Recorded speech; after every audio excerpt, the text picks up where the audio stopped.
At last, mapapanood ko na rin yung Deadpool. Ilang araw ko na to pinapangarap.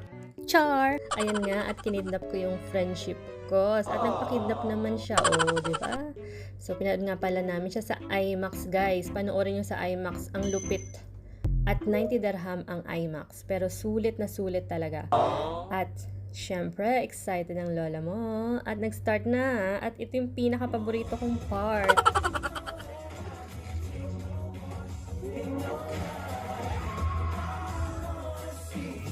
At grabe guys, aliw na aliw ako sa part na to. Sabi ko, huwag kami malilate kasi ito yung pinaka-importanting part ng Deadpool. Kaya, ayan guys, ang saya-saya ko. Grabe.